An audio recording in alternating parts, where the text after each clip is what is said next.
Rebecca stared at the peeling paint on the front door and wondered if this was really what her life had come to.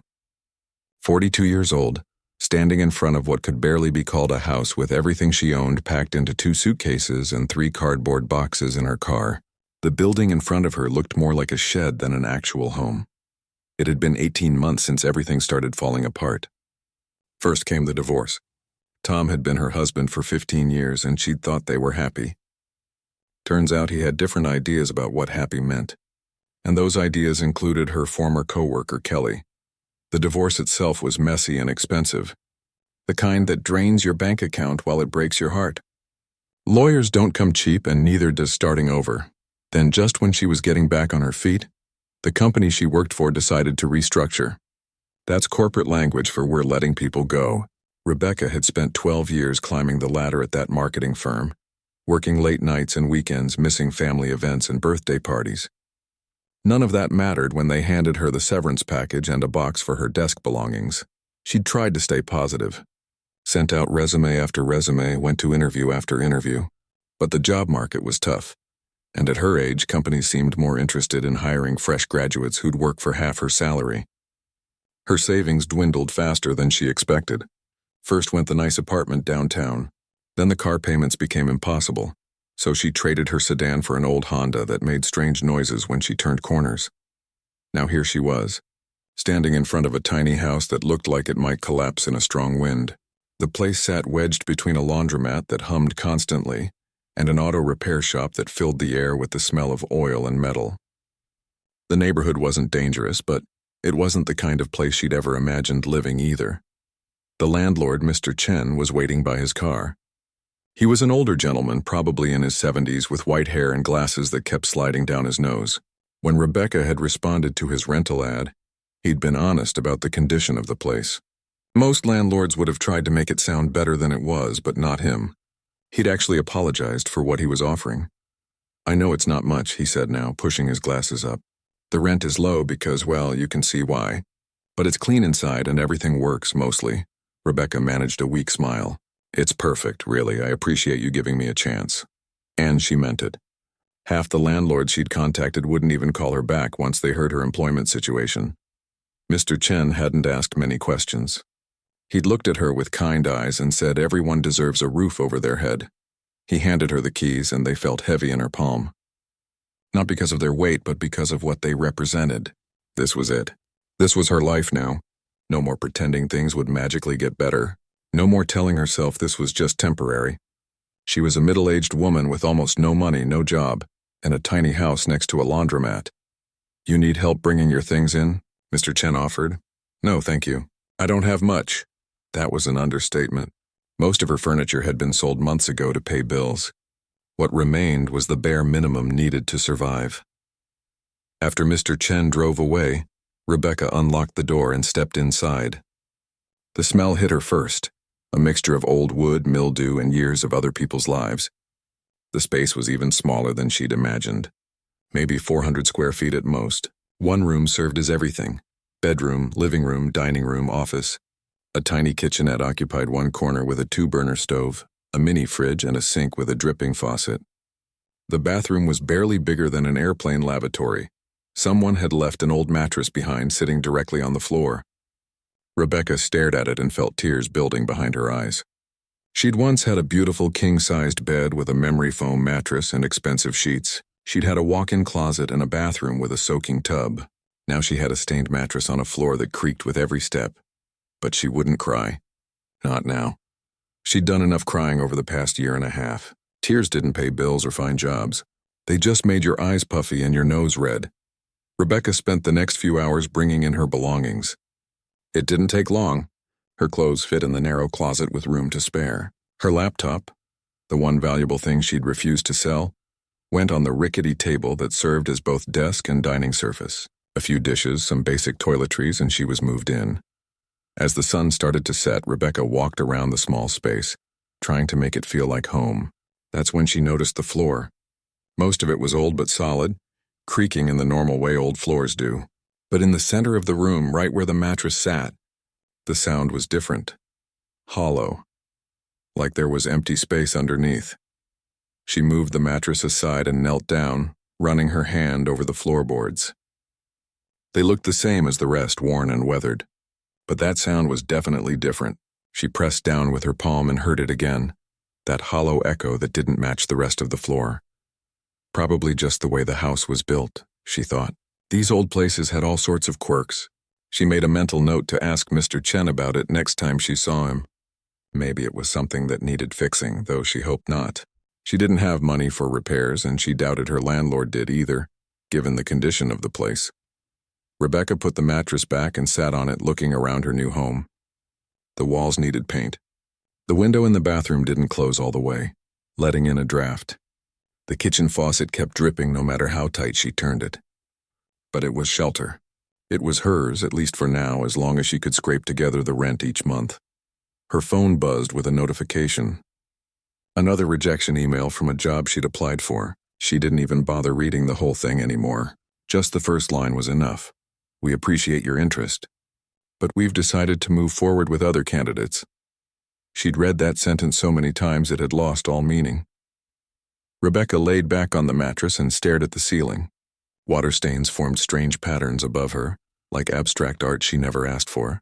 Outside, she could hear the laundromat's machine spinning, the occasional car passing by, someone laughing in the distance. Life continuing for everyone else while hers felt frozen in place. Tomorrow, she'd start fresh. Send out more applications, maybe pick up some gig work to cover food. She'd figure it out. She had to, because this tiny house with its creaking floors and dripping faucet was all she had, and giving up wasn't an option. As exhaustion pulled her toward sleep, that hollow sound in the floorboards echoed in her mind one more time. Just a quirk of an old house, she told herself. Nothing important. Nothing that would change anything.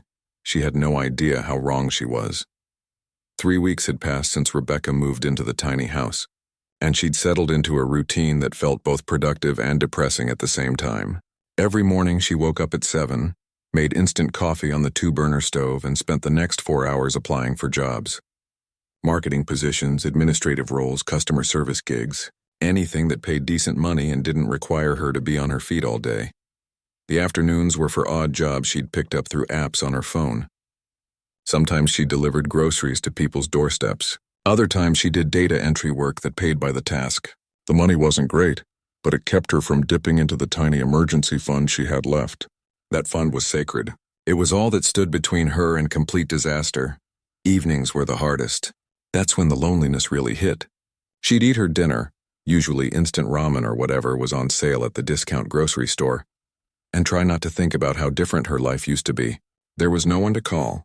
Her parents had passed away years ago. Her friends from the marriage had sided with Tom, or at least they'd drifted away when she couldn't afford to meet them for expensive brunches anymore. Her work friends had stopped reaching out after a few months of unemployment. The tiny house had revealed its personality over those 3 weeks. She'd learned that the water heater only worked if you jiggled the knob just right. The window in the main room wouldn't fully close, so she'd stuffed a towel in the gap to keep out the draft. Every time a truck drove by on the street, the whole structure shuddered like it was shivering. She'd gotten used to most of these quirks, but that hollow sound in the floor still bothered her. Every time she walked across the center of the room, there it was. That different kind of creak that didn't match the rest of the house. She'd meant to ask Mr. Chen about it, but she kept forgetting. Or maybe part of her didn't want to bring it up. What if it was something serious? What if the floor was rotting underneath? She couldn't afford to move again, and she definitely couldn't afford repairs. It was a Saturday morning when everything changed. Rebecca had decided to give the place a deep clean, not because it was particularly dirty, but because she needed to feel productive, needed to feel like she was taking care of something, even if it was just a 400-square-foot rental next to a laundromat. She'd borrowed a bucket and some cleaning supplies from the laundromat owner, a nice woman who'd taken pity on her. Now she was on her hands and knees scrubbing the floorboards with more energy than they probably deserved. The physical work felt good, gave her something to focus on besides job rejection emails and an empty bank account. As she scrubbed the center of the room, right where that hollow sound always came from, she noticed something she'd missed before. One of the floorboards had a small hole at its edge. Not a natural crack or a knot in the wood. This was perfectly round, like someone had drilled it on purpose. It was small, maybe the size of a pencil eraser. and it was positioned right at the edge where two boards met. Rebecca sat back on her heels and stared at it. Why would someone drill a hole there? She reached out and touched it with her finger, felt the smooth edges. Definitely deliberate. Her heart started beating a little faster, though she couldn't say why. It was just a hole in the floor, but curiosity had always been one of her traits, for better or worse. She stood up and went to the kitchenette, rummaging through the drawer until she found a butter knife. It wasn't the right tool for whatever she was about to do, but it was what she had. Back at the floorboard, she slid the butter knife into the small hole. It fit perfectly, like the hole had been made exactly for this purpose. She pulled up gently and the board lifted with surprising ease. No nails holding it down, no resistance. It came up like a lid on a box. Rebecca's breath caught in her throat. Below the board was a dark space, deeper than she'd expected. She couldn't see anything clearly, so she grabbed her phone and turned on the flashlight, pointing it down into the gap. The light reflected off plastic, clear plastic wrapped around something, tied with old twine that had yellowed with age. Her hands were shaking now as she reached down and pulled out the first bundle. It was heavier than she expected.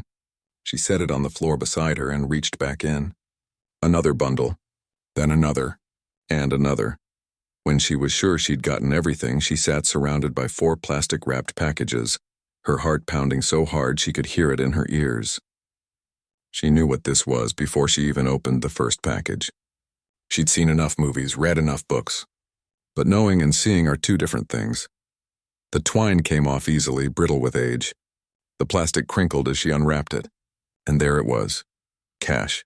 Stacks and stacks of bills, all bound together with rubber bands that had started to deteriorate. Old bills, not the new design. These had been hidden for a long time. Rebecca's hands trembled as she opened the other packages. More cash. A leather journal with yellowed pages. Several pieces of jewelry that looked old and expensive. A diamond ring that caught the light from her phone. A string of pearls that felt real, not costume jewelry. Gold bracelets with intricate designs.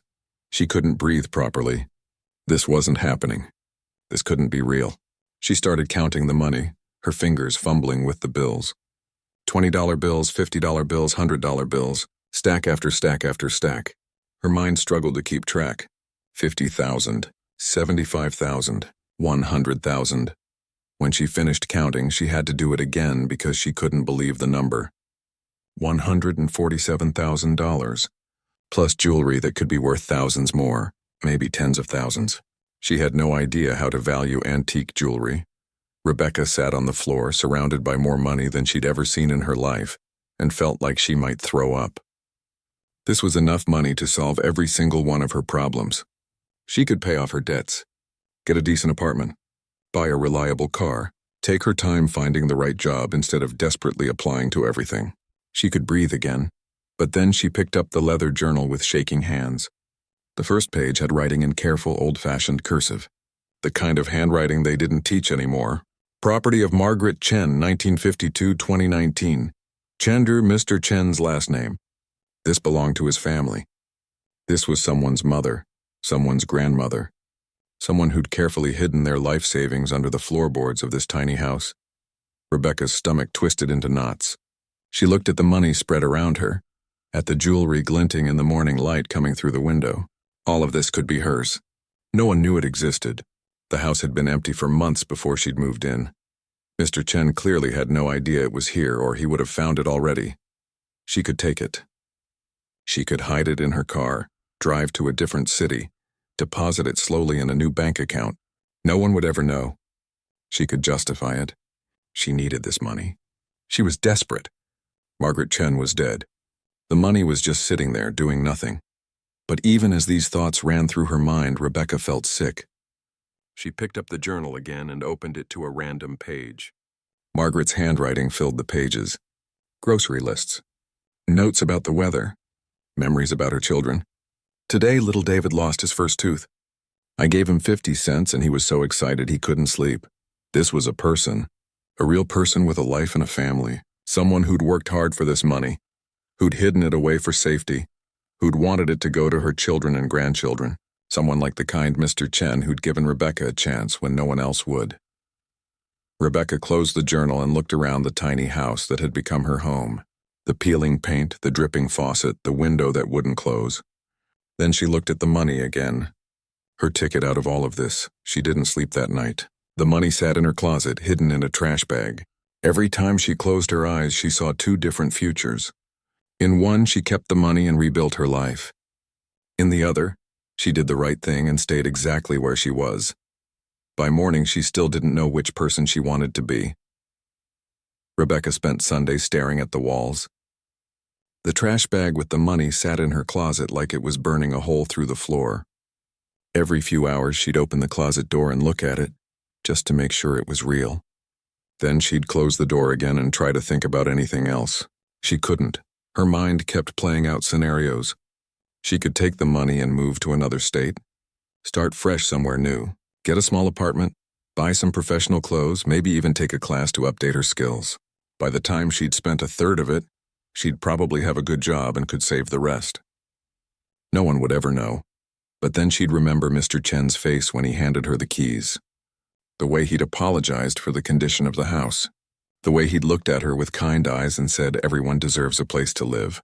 He hadn't asked for references she didn't have. Hadn't demanded first and last month's rent plus a security deposit she couldn't afford.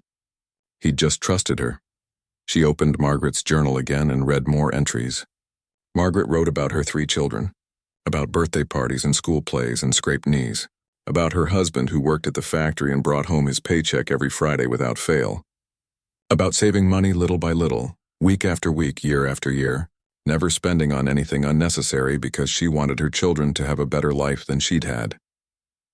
One entry made Rebecca's eyes water. Put another $200 under the floor today. The children don't know about it. If anything happens to me and Frank, I want them to have something. I want them to be okay. Margaret had hidden this money out of love, out of a mother's desperate need to protect her children even after she was gone. And Rebecca was sitting here thinking about stealing it. She barely slept Sunday night either.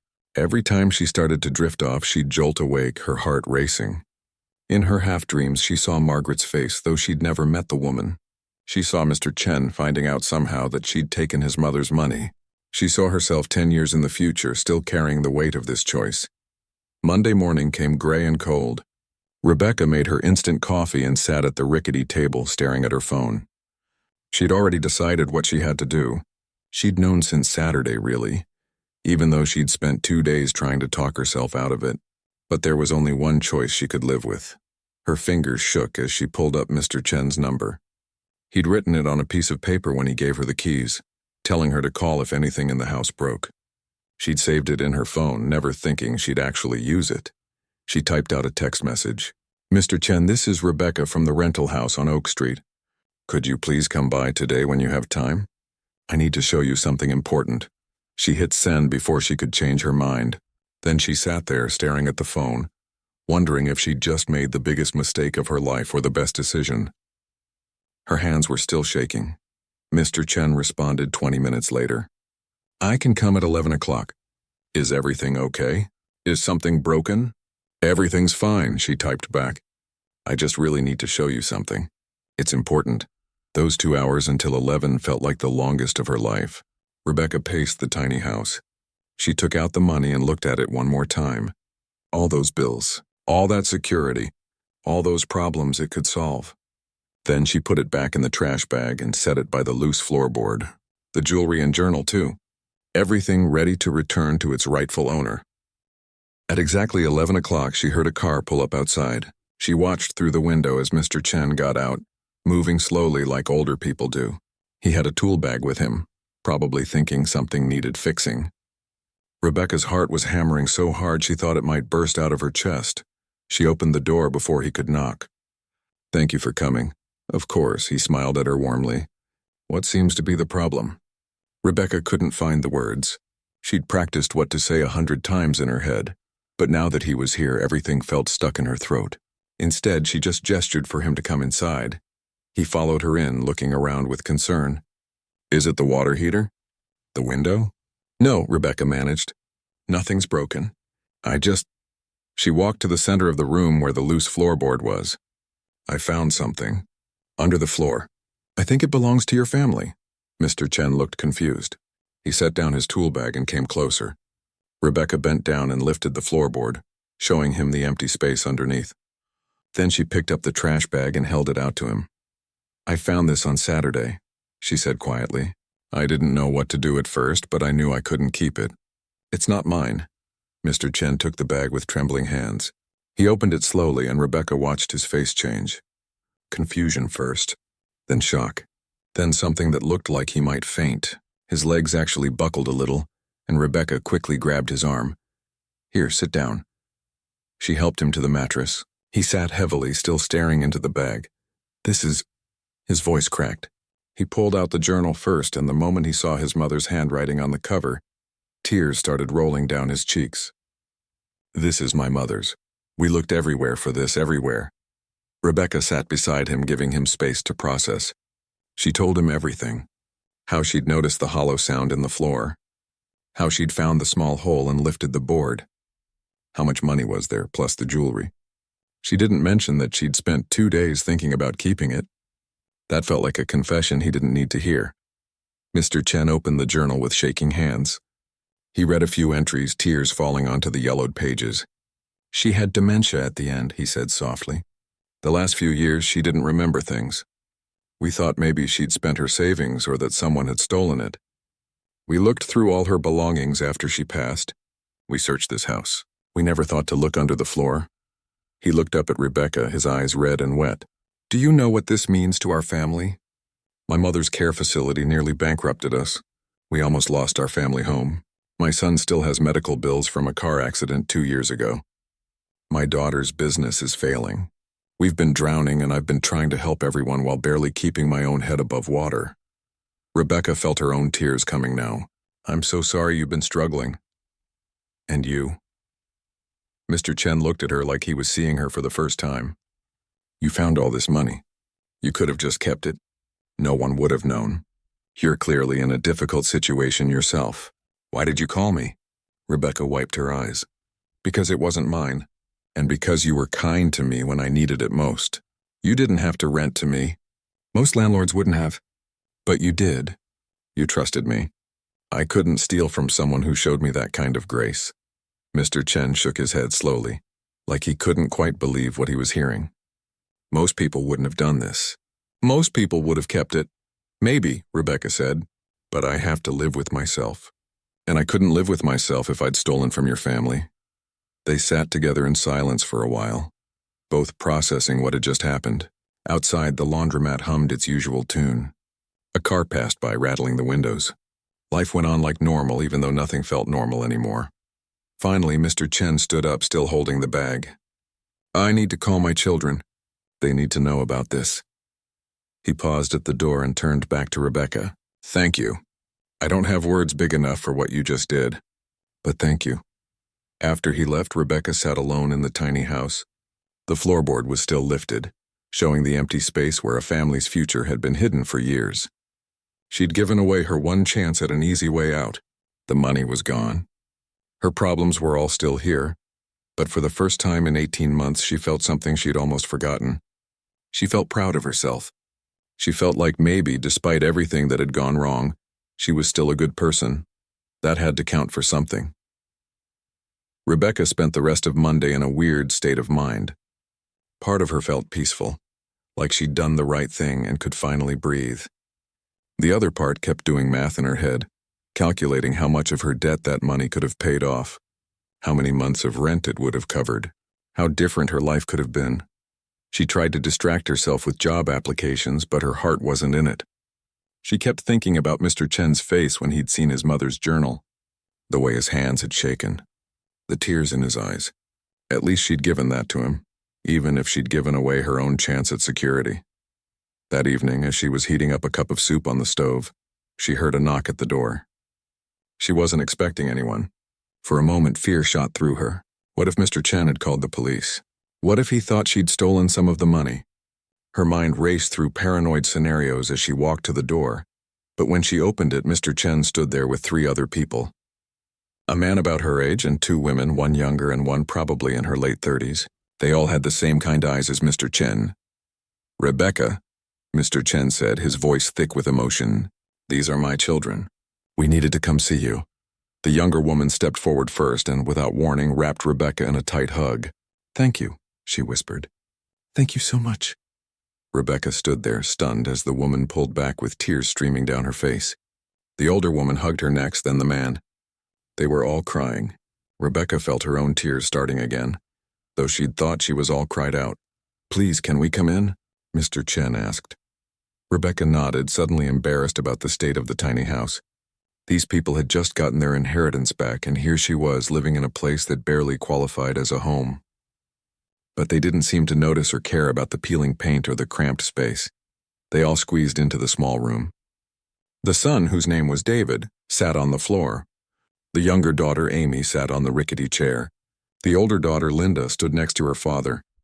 "We counted everything," Linda said.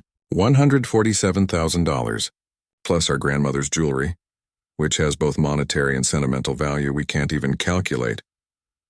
"We couldn't believe it," David added. "We'd given up hope of ever finding it. Mom used to tell us she had savings hidden away, but after the dementia got bad, she couldn't remember where. We thought it was lost forever." Amy wiped her eyes. "Do you know what you've done for us?" "Really, no?" Rebecca shook her head. "I just returned what was yours." "No," Mr. Chen said firmly. "You did much more than that. You could have kept it. You're clearly struggling. This house," he gestured around the room, "you're in a difficult place in your life. We can see that. And yet you called me. Why?"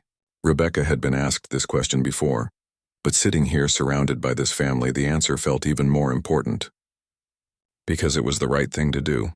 And because your father was kind to me when he didn't have to be. In a world where most people had stopped seeing me as a person, he saw me. That meant something." The room went quiet for a moment. Then Linda spoke up. "We had a family meeting after Dad called us.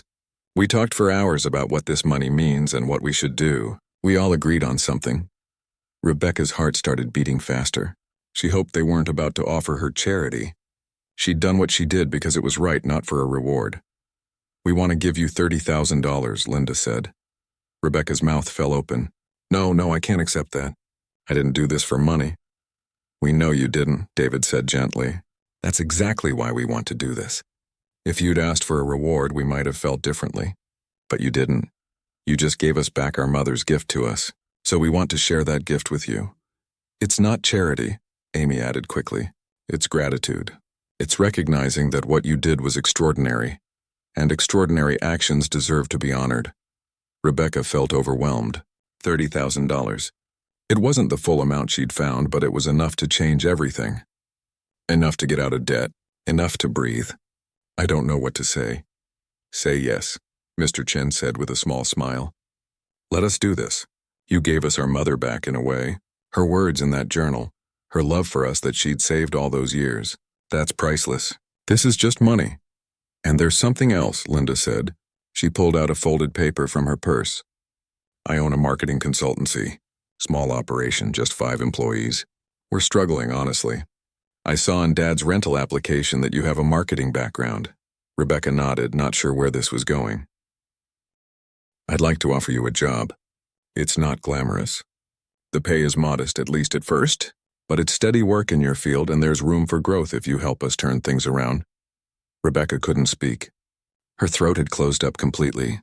A job. A real job in her field. Not delivering groceries or doing data entry. Actual marketing work. "You don't have to answer right now," Linda continued. "Think about it.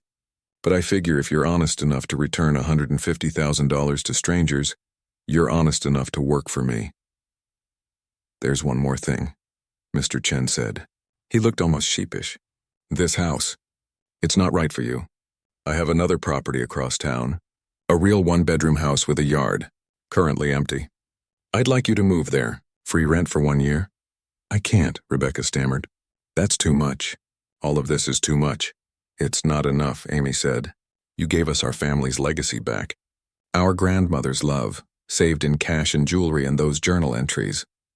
You have no idea what it meant to read her words, to know what she was thinking, to feel close to her again. That's not something we can ever repay." Rebecca looked around at their faces. These people, who'd been strangers this morning, were looking at her with such genuine gratitude and kindness that it made her chest ache. For so long, people had looked at her with pity or judgment or not at all. These people were looking at her like she mattered. "I need to be honest with you about something," Rebecca said quietly. She felt like she owed them the truth. "When I first found the money, I thought about keeping it. I didn't for 2 whole days. I counted it. I imagined what I could do with it. I wasn't immediately noble about this." Mr. Chen nodded slowly. "Of course you thought about it. You'd be lying if you said you didn't. The fact that you thought about it and still chose to do the right thing, that makes it more meaningful, not less." "Anyone can do the right thing when it's easy," David said. "You did it when it was hard. When it cost you something, that's real character." Linda stood up and held out the folded paper. "The job offer stands regardless. Think about everything and let us know. But please, Rebecca, let us help you the way you helped us." After they left, Rebecca sat on the mattress holding the paper Linda had given her. It had an address on it for the house Mr. Chen had mentioned, along with Linda's business card and a phone number to call. $30,000. A job, a real house with a yard, all because she'd done one honest thing. It didn't seem real. She kept waiting to wake up and find it was all a dream, that she was still struggling alone in the tiny house with no prospects and no hope. But the business card in her hand was real. The address was real. The way her hands were shaking was real. Rebecca had spent 18 months watching her life fall apart piece by piece. She'd felt like the universe was punishing her for existing. Every door had closed. Every opportunity had dried up. Every person had walked away. She'd started to believe that maybe she didn't deserve good things. Maybe this was just who she was now, the woman who'd lost everything and would never get it back. But sitting there in that tiny house, holding proof that kindness could come back around, she realized something. The universe hadn't been punishing her. It had been preparing her, teaching her what really mattered, stripping away everything else so she could see clearly when a real choice presented itself. If she'd still been comfortable in her old life, would she have returned the money? Would she have understood what it meant to struggle, to need help, to be shown grace? Would she have recognized Mr. Chen's kindness for the gift it was? Maybe hitting rock bottom wasn't the end of her story. Maybe it was the beginning of a better one. Rebecca picked up her phone and looked at Linda's number. Her thumb hovered over it. Then she smiled, really smiled, for the first time in longer than she could remember. Tomorrow she'd call. Tonight she'd just sit with the feeling that maybe, just maybe, everything was going to be okay. 6 months later, Rebecca stood in the backyard of her little house, watching the sunset paint the sky in shades of orange and pink. The tomato plants she'd planted in spring were heavy with fruit now. The herbs in the garden boxes filled the air with the smell of basil and rosemary. She'd never had a garden before, never had the time or the space. Now she couldn't imagine life without it. The house itself was nothing fancy, just a simple 1-bedroom with a living room, a real kitchen and a bathroom that didn't make her feel claustrophobic. But after the tiny house next to the laundromat, it felt like a mansion. She had space to breathe, space to think, space to become someone new. Her phone buzzed in her pocket. A text from Amy, Mr. Chen's youngest daughter. "Family dinner Sunday at 4. Dad's making his famous dumplings. You better be there." Rebecca smiled. The Chen family had become her family over these past months. Sunday dinners at Mr. Chen's house were a regular thing now. They'd welcomed her into their lives like she'd always belonged there, treating her like a daughter, a sister. For someone who'd spent years feeling invisible and alone, it was almost overwhelming sometimes, but in the best possible way. The job at Linda's marketing consultancy had been rough at first. The company really was struggling when Rebecca started. They'd been losing clients, bleeding money, stuck in old ways of doing things. Rebecca had spent her first month just trying to understand what wasn't working.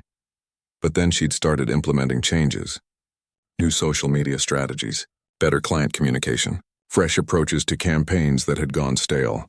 Linda had given her the freedom to try things, to take risks, to use all the experience she'd gained over her career.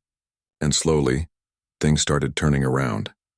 3 months in, they'd landed a major client, a regional restaurant chain that wanted to completely overhaul their brand. Rebecca had led the pitch, and they'd chosen Linda's firm over 3 bigger competitors. The commission from that one contract had kept them afloat for months. Last week, Linda had called her into the office and offered her a partnership. A junior partnership, sure, but still. Part ownership in a company that was finally growing instead of dying. Rebecca had actually cried during that meeting, which was embarrassing but also felt right. These were happy tears. Something she'd forgotten could exist. The $30,000 from the Chen family had changed everything too. She'd paid off her debts first. All of them. The credit cards, the medical bills, the money she owed her ex-husband's lawyer. Gone. The relief of not carrying that weight anymore was indescribable. She'd bought a reliable used car. Nothing fancy, but it didn't make strange noises when she turned corners. She'd gotten some professional clothes that actually fit. She'd even put some money in savings, a cushion against disaster that let her sleep at night. But the real transformation wasn't about the money or the job or the house. It was about something deeper. Rebecca had changed in ways she was still discovering. She'd started a blog a few months ago, writing anonymously about her experience. About hitting rock bottom, about finding the money, about the choice she'd made and what had come from it. She'd titled it The Honest Path and hadn't expected anyone to read it, but people did read it. Thousands of them. Her story had struck a chord with people who were struggling, people who'd lost faith in humanity, people who needed to believe that doing the right thing still mattered. The comment section filled up with messages from readers sharing their own stories of choosing honesty over convenience, or times when they'd been shown unexpected kindness. One woman wrote about returning a wallet full of cash and how the owner had helped her find a job. A man shared how he'd reported finding money at work instead of pocketing it, and his boss had promoted him because of his integrity. Story after story of small acts of honesty creating ripples that spread outward. The blog had gone viral a few weeks ago when a popular news site picked it up. Rebecca had done a few interviews, still anonymous, still just a woman who found herself at rock bottom. She didn't want fame. She just wanted people to know that integrity still meant something, that the universe might actually reward goodness, even if it took time. Rebecca walked back inside as the sun dipped below the horizon. On her kitchen table sat Margaret's journal. Mr. Chen had given it to her last month, saying his mother would have wanted her to have it. She believed in good people, he'd said. You proved they still exist. Rebecca read from it sometimes, these glimpses into a life lived simply but with purpose. Margaret wrote about small joys, a good cup of coffee, her children's laughter, flowers blooming in her garden. She wrote about hard times too, about struggling to make ends meet, about worrying whether she was doing enough for her family. But through it all, there was this thread of hope, this belief that if you worked hard and treated people right, things would work out. In the back of the journal, Margaret had written something that Rebecca had memorized. I'm hiding this money not because I don't trust banks, but because I want my children to find it someday and know that their mother never stopped thinking about their future. I want them to know that love means sacrifice, and sacrifice means going without today so they can have more tomorrow. If you're reading this, my darlings, know that every dollar here represents a choice I made for you. Rebecca understood now why returning the money had felt so important. It wasn't just about being honest. It was about honoring that love, that sacrifice. Margaret had saved that money with such intention, such purpose. Keeping it would have been more than theft. It would have been erasing the meaning behind every dollar. Her phone rang. Linda's name appeared on the screen. Hey, Rebecca answered. Just checking in, Linda said. You ready for the presentation tomorrow? As ready as I'll ever be. They were pitching to their biggest potential client yet, a statewide healthcare system. If they landed it, the company would be financially secure for years. You'll do great. You always do? Linda paused.